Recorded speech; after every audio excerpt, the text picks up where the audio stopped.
रिश्ते आसान क्यों नहीं होते? क्योंकि पुरुष और महिलाएं अलग-अलग तरीके से सोचते और महसूस करते हैं। महिलाएं तब खिलती हैं जब उन्हें सच में सुना जाता है, जब उनकी भावनाओं को महत्व दिया जाता है। वहीं पुरुष तब सबसे ज्यादा चमकते हैं जब उन्हें जरूरत महसूस होती है, जब उनकी मेहनत की कद्र होती है। यही है जॉन ग्री की मशहूर किताब men are from Mars, women are from Venus का सबसे गहरा सबक। आज की इस वीडियो में हम समझेंगे कि कैसे ये छोटी छोटी बातें आपके रिश्ते को और मजबूत बना सकती हैं। तो बने रहिए हमारे साथ और सीखिए रिश्तों का असली जादू। दोस्तों, स्वागत है आपका गोल्डन पेज यूट्यूब चैनल पर। नमस्ते और स्वागत है। आज हम रिश्तों की थोड़ी उलझी हुई दुनिया में गोता लगा रहे हैं। जॉन ग्रे की जो बहुत मशहूर किताब है men are from Mars, women are from Venus. हाँ, पुरुष मंगल से और महिलाएं शुक्र से हैं। काफी चर्चित रही है ये किताब। बिल्कुल। तो आज हम इसी के कुछ जरूरी विचारों को समझने की कोशिश करेंगे। मकसद सीधा सा है, रिश्तों में जो आम गलतफहमियां होती हैं उनको थोड़ा बेहतर समझें और शायद तालमेल बढ़ाने के कुछ तरीके मिल जाए। हाँ, ये बहुत जरूरी है। चलिए एक कहानी से शुरू करते हैं। लेखक की अपनी कहानी है जिसने उन्हें बहुत कुछ सिखाया था। ये तब की बात है जब उनकी बेटी लॉरेन, है ना? हाँ, लॉरेंस। उनके जन्म के समय की। हाँ, तो जॉन ग्रे बताते हैं कि उनकी पत्नी बॉनी बहुत थकी हुई थी बच्चे के जन्म के बाद। दर्द भी था और शायद दर्द की गोलियां भी खत्म हो गई थी। हाँ, बिल्कुल। तो जॉन जब काम से घर लौटे, उन्हें अंदाजा ही नहीं था कि बॉनी का दिन कितना मुश्किल रहा है। बॉनी ज़ाहिर परेशान थी और जॉन को लगा कि शायद बॉनी उन्हें किसी बात के लिए दोषी मान रही है। अच्छा। बात थोड़ी बढ़ गई। जॉन को गुस्सा आ गया और वो जाने लगे, दरवाजे की तरफ बढ़ गए। ओह। तभी बॉनी ने रोका उन्हें, कहा प्लीज मत जाओ, अभी अभी मुझे तुम्हारी सबसे ज्यादा जरूरत है। मुझे दर्द हो रहा है, कुछ नहीं चाहिए, बस गले लगा लो। और जॉन रुके। उन्होंने बॉनी को गले लगाया और वो कहते हैं कि उस एक पल में उन्हें समझ आया कि बिना शर्त का प्यार असल में क्या होता है। बिल्कुल। ये कहानी ना एकदम मुद्दे की जड़ पर है कि हम कितनी आसानी से अपने साथी की जरूरत को गलत समझ लेते हैं, खासकर जब वो तनाव में हो या तकलीफ में हो। हाँ, सही बात है। और ये किताब इसी तरह के जो अंतर हैं उन्हें समझने और उन्हें संभालने के तरीके बताती है। जॉन ग्रे तो खुद कहते हैं कि अगर वो ये सब नहीं समझ पाते तो शायद उनका रिश्ता इतना अच्छा नहीं होता आज। तो फिर किताब के सबसे बुनियादी विचार पर आते हैं। क्या है वो? किताब का मूल तर्क ये है कि पुरुष और महिलाएं कई मायनों में इतने अलग हैं कि ऐसा लगता है जैसे वो सच में अलग अलग ग्रहों से आए हों। मंगल और शुक्र। हाँ, उनका सोचने का तरीका, महसूस करने का, बात करने का, प्रतिक्रिया देने का, प्यार करने का तरीका भी और प्यार चाहने का तरीका भी सब अलग है। अच्छा, प्रिय, जानना क्यों जरूरी है? क्या ये बस अंतर गिना रही है किताब? नहीं नहीं, बिल्कुल नहीं। सबसे जरूरी बात ये समझनी है कि ये अंतर न तो अच्छे हैं न बुरे। ओके। ये बस है, ये वास्तविकता है। असली प्रॉब्लम तब शुरू होती है जब हम इन अंतरों को स्वीकार नहीं करते। जब हम उम्मीद करने लगते हैं कि हमारा साथी ठीक हमारी तरह सोचे या महसूस करे या बर्ताव करे। हाँ, ये तो होता है। बिल्कुल। और यहीं से फिर निराशा होती है, बहस होती है, रिश्ते में कड़वाहट आती है। जॉन ग्रे कहते हैं कि जब हम ऐसी उम्मीद रखते हैं ना, तो हम अनजाने में अपने साथी को ये मैसेज दे रहे होते हैं कि तुम जैसे हो वैसे ठीक नहीं हो। कोशिश अपने साथी को बदलने की नहीं होनी चाहिए। तो फिर कोशिश होनी चाहिए खुद के बात करने के तरीके को, अपनी प्रतिक्रियाओं को समझने की और जरूरत पड़े तो उन्हें बदलने की। अच्छा, यानी बदलाव खुद में लाना है। हाँ, असली ताकत इसी समझ से मिलती है, अपने रवैये को बदलने की ताकत। ठीक है, तो चलिए इन अंतरों में से एक पर बात करते हैं, तनाव से निपटना। किताब कहती है कि यहाँ एक बड़ा फर्क है। हाँ, बहुत बड़ा। पुरुष अक्सर तनाव में अपनी गुफा यानी केव में चले जाते हैं। ये क्या मतलब है इसका? हाँ, ये एक बहुत ही आम पैटर्न है जो देखा जाता है। जब पुरुष तनाव में होते हैं तो वो अक्सर अकेले रहना पसंद करते हैं। वो टॉम का उदाहरण है शायद। हाँ, टॉम जो घर आकर चुपचाप अखबार पढ़ने लगता है ताकि वो अपने दिन की परेशानियों से थोड़ा दूर हो सके। ये उनका तरीका है चीजों को प्रोसेस करने का। और महिलाएं? किताब के मुताबिक उनका तरीका कैसे अलग है? महिलाएं इसके बिल्कुल उलट। तनाव में होने पर अक्सर अपनी भावनाओं और समस्याओं के बारे में बात करके राहत महसूस करती हैं। बात करके। हाँ, वो कनेक्शन चाहती हैं, सहानुभूति चाहती हैं। उन्हें लगता है कि अपनी परेशानी किसी भरोसेमंद इंसान से बांटने से वो बोझ हल्का हो जाता है। जैसे टॉम की पत्नी मैरी। बिल्कुल। मैरी जो अपने दिन भर की मुश्किलें, अपनी भावनाएं, वो सब टॉम से शेयर करना चाहती है ताकि उसे भावनात्मक रूप से थोड़ा बेहतर महसूस हो। बात करना उनके लिए तनाव कम करने का एक तरीका है। अब समझ आ रहा है कि टकराव कहाँ होता होगा। हाँ, जब एक साथी को शांति चाहिए, गुफा चाहिए, और दूसरे को बात करनी है, जुड़ना है। सही। बिल्कुल। यहीं पर सबसे ज्यादा गलतफहमी पैदा होती है। पुरुष जो अपनी गुफा में है, वो सोच सकता है कि महिला बेवजह शिकायत कर रही है या बहुत ज्यादा बोल रही है, या शायद उस पे हमला कर रही है। हाँ, या उसे लग सकता है कि उसकी शांति भंग की जा रही है।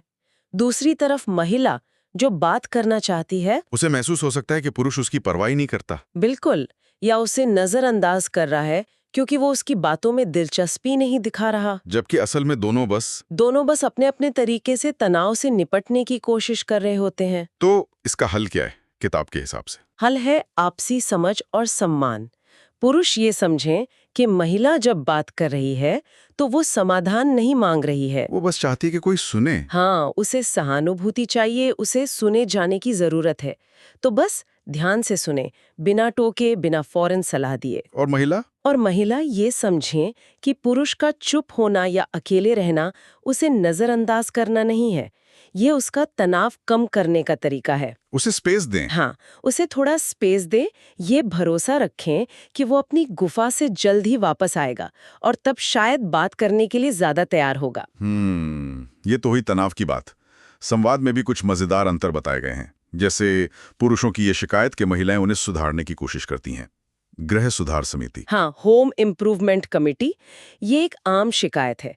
किताब कहती है कि महिलाएं अक्सर मदद करने के इरादे से या देखभाल के इरादे से बिना मांगी सलाह दे देती हैं। हाँ, या निर्देश देती हैं।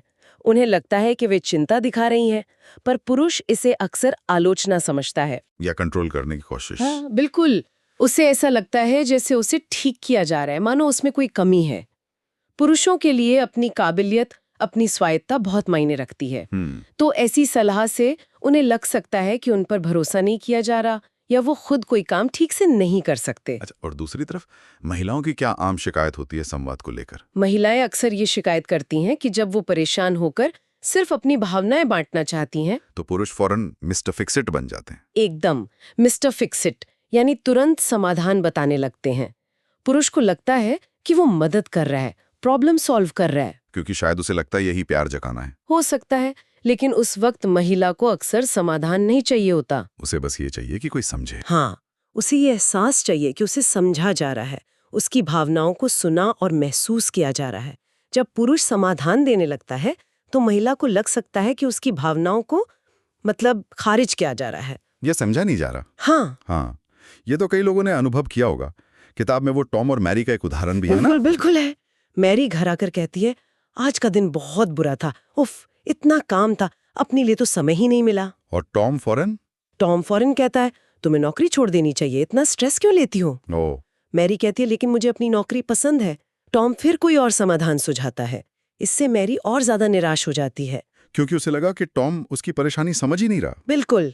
लेकिन जब दूसरी बार ऐसी सिचुएशन में टॉम सिर्फ सुनता है, बीच बीच में हमदर्दी दिखाता है, जैसे ओह नो, लगता है तुम्हारा दिन वाकई मुश्किल था। तो मैरी को कैसा लगता है? तो मैरी को बहुत राहत मिलती है। उसे लगता है कि हाँ, इसे समझ आ रहा है। तो यहाँ सीखने वाली मुख्य बात क्या है दोनों के लिए? पुरुषों के लिए सबक है, जब महिला परेशान होकर बात करे तो अपनी वो फिक्स इट वाली आदत को थोड़ा रोकें। सुने। हाँ, सिर्फ सुने, समझने की कोशिश करें, सहानुभूति दिखाएं, उसे ठीक करने की कोशिश न करें। और महिलाओं के लिए सबक है, पुरुष को बिना मांगी सलाह या आलोचना देने से बचें, खासकर जब वो पहले से तनाव में हो। उसे महसूस कराएं कि आप उस पर भरोसा करती हैं। हाँ, और उसकी काबिलियत को मानती हैं। जब पुरुष को लगेगा कि आप उसे सुधारने की कोशिश नहीं कर रही बल्कि उसकी इज्जत कर रही हैं, तो वो शायद खुद ही आपकी सलाह मांगेगा या उसे सुनने को ज्यादा तैयार होगा। अच्छा, अब बात करते हैं अंतरंगता की, करीबी के उतार चढ़ाव की। हाँ। किताब में पुरुषों के लिए रबर बैंड और महिलाओं के लिए लहर का जिक्र है, ये बड़ा दिलचस्प लगता है। हाँ, ये बहुत इंटरेस्टिंग कॉन्सेप्ट्स है। पहले रबर बैंड के बारे में बता, पुरुषों के लिए।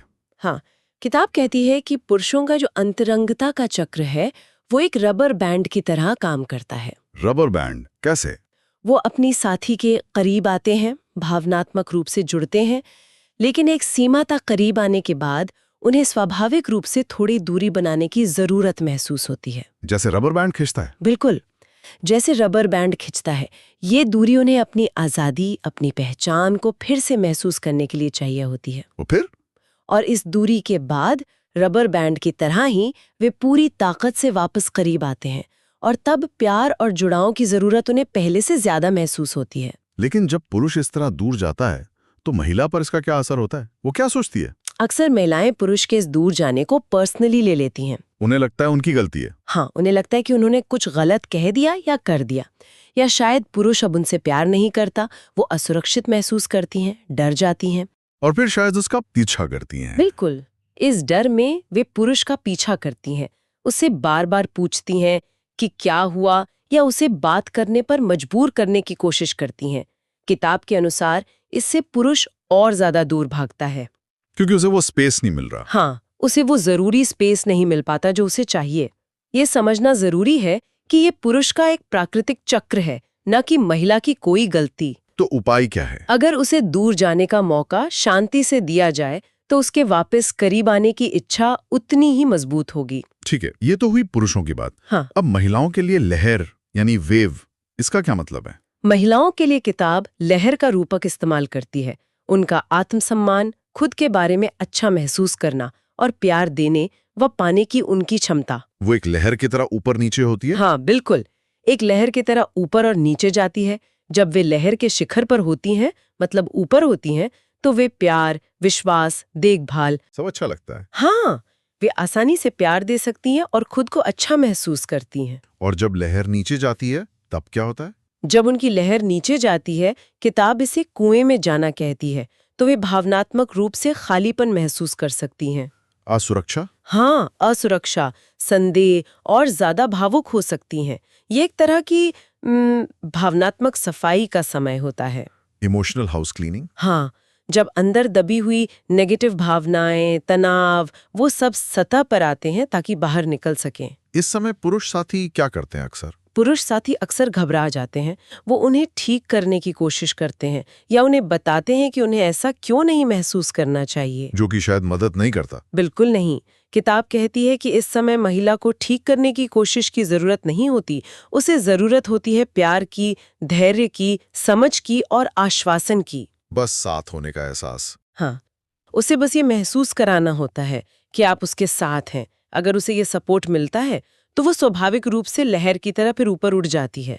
तो पुरुष को ये समझना है कि ये उसकी गलती नहीं है। बिल्कुल, और ये स्थिति हमेशा नहीं रहेगी, ये गुजर जाएगी। ये रबर बैंड और लहर वाली बात वाकई सोचने पर मजबूर करती है, कितने अलग तरीकों से हम करीबी को महसूस करते हैं। हाँ, ऐसा लगता है जैसे हम अलग अलग भाषाएं बोल रहे हों।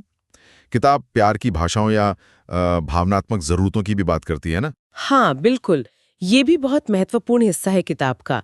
किताब बताती है कि पुरुषों और महिलाओं की 6 मुख्य भावनात्मक जरूरतें होती हैं। 6?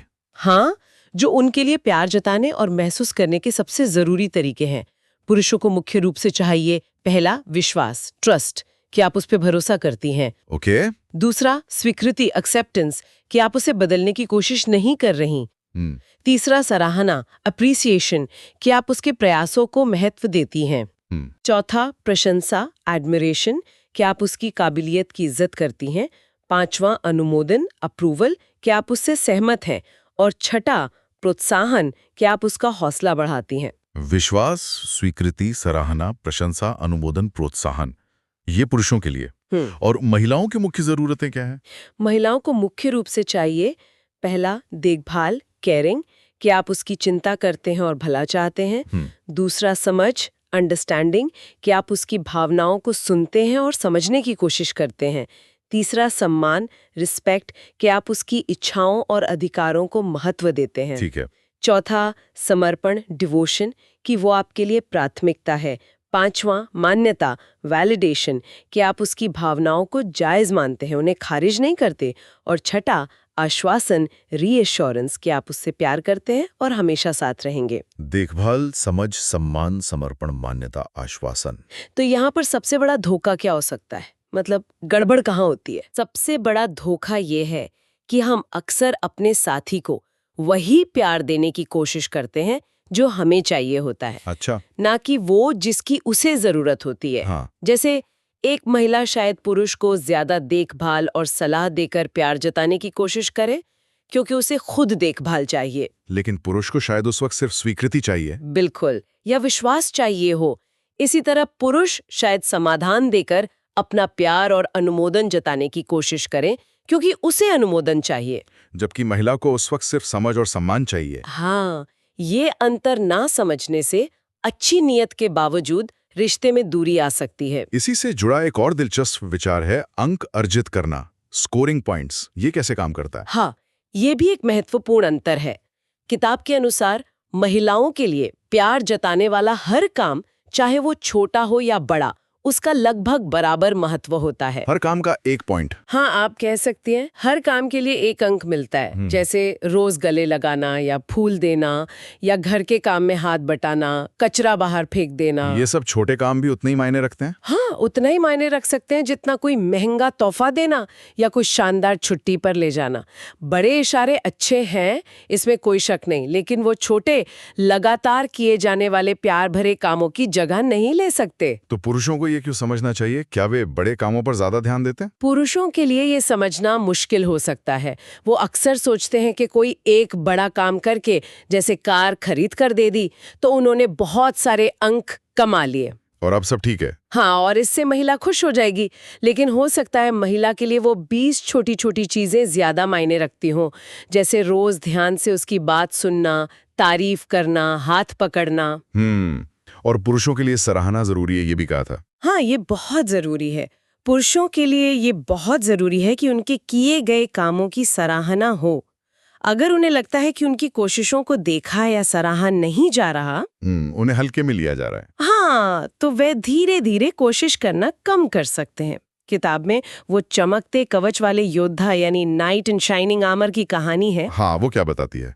वो बताती है कि कैसे बिना मांगी सलाह या मदद पुरुष के आत्मविश्वास को ठेस पहुंचा सकती है और उसे आगे बढ़ने के लिए महिला की प्रशंसा, उसके विश्वास और सराहना की कितनी जरूरत होती है। महिला की स्वीकृति उसे प्रेरित करती है। अच्छा, एक और स्थिति है जिससे शायद कई लोग जूझते होंगे। कभी कभी हम अपने साथी की किसी बहुत छोटी सी बात पर जरूरत से ज्यादा बहुत तीव्र प्रतिक्रिया दे देते हैं, गुस्सा हो जाते हैं या बहुत दुखी हो जाते हैं। ऐसा क्यों होता है? किताब इसके लिए 90-10 सिद्धांत बताती है।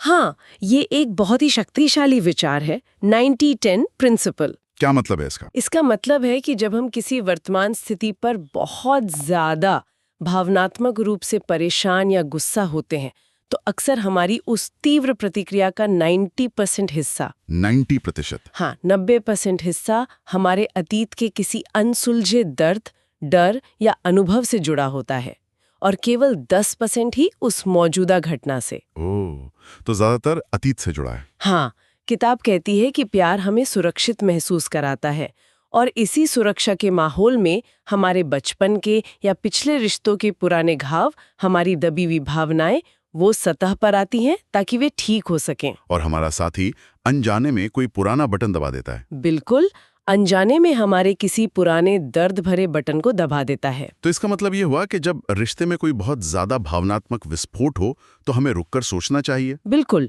ये सोचने की जरूरत है कि क्या मेरी ये तीव्र भावना पूरी तरह से इसी पल की घटना के बारे में है या ये मुझे मेरे अतीत की किसी और तकलीफ की याद दिला रही है। ये समझ कैसे मदद करती है? शायद हमारा साथी सिर्फ 10% वजह है, बाकी 90% तो हमारे अंदर पहले से मौजूद था। इससे शायद स्थिति को बेहतर संभाला जा सकता है। हाँ, ज्यादा शांति से, ज्यादा परिपक्वता से। तो जॉन ग्रे की किताब men are from Mars, women are from Venus पर आधारित इस सारी बातचीत से हम क्या मुख्य बातें लेकर जा सकते हैं? क्या सार है? मुझे लगता है सबसे पहली और सबसे बड़ी बात तो यही है कि हाँ, पुरुष और महिलाएं वाकई कई मायनों में अलग हैं। ये मानना होगा। हाँ, और इन अंतरों को समझना, उन्हें स्वीकार करना और उनका सम्मान करना, ये एक खुशहाल और स्थायी रिश्ते के लिए बुनियाद का काम करता है।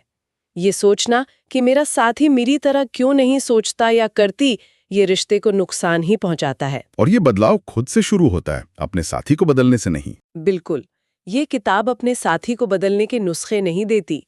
ये जोर देती है खुद के संवाद करने के तरीके पर, अपनी प्रतिक्रियाओं पर और अपने साथी की जरूरतों को समझने पर। चाहे वो तनाव से निपटना हो, हाँ, गुफा बनाम बातचीत, या बातचीत की शैली हो, मिस्टर फिक्सिट बनाम होम इम्प्रूवमेंट कमेटी, या फिर अंतरंगता के उतार चढ़ाव, रबर बैंड बनाम लहर, इन सब में आपसी समझ और सहनशीलता ही बेहतर जुड़ाव की चाबी है। और हाँ, ये भी याद रखना जरूरी है कि प्यार जताने के छोटे छोटे तरीके, वो स्कोरिंग पॉइंट्स बहुत मायने रखते हैं, खासकर महिलाओं के लिए।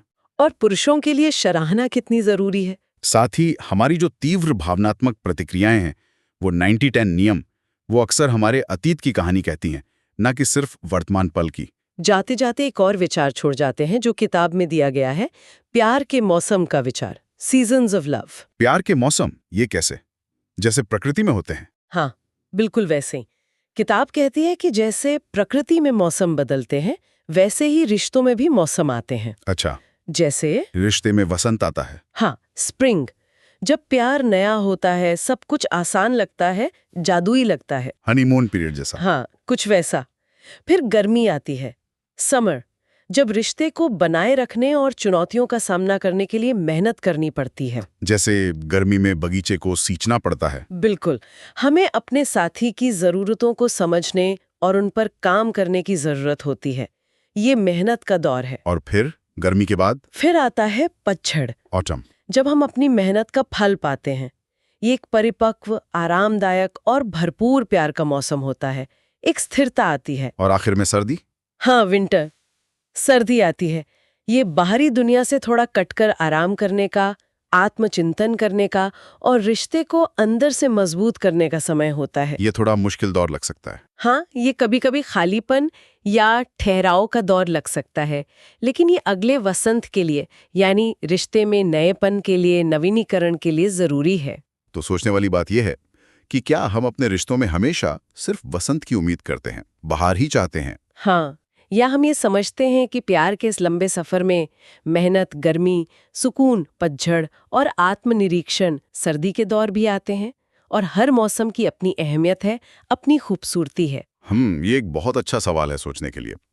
इसी सवाल के साथ आज की बातचीत यहीं समाप्त करते हैं। अगली बार फिर मिलेंगे। बिल्कुल, नमस्ते। नमस्ते।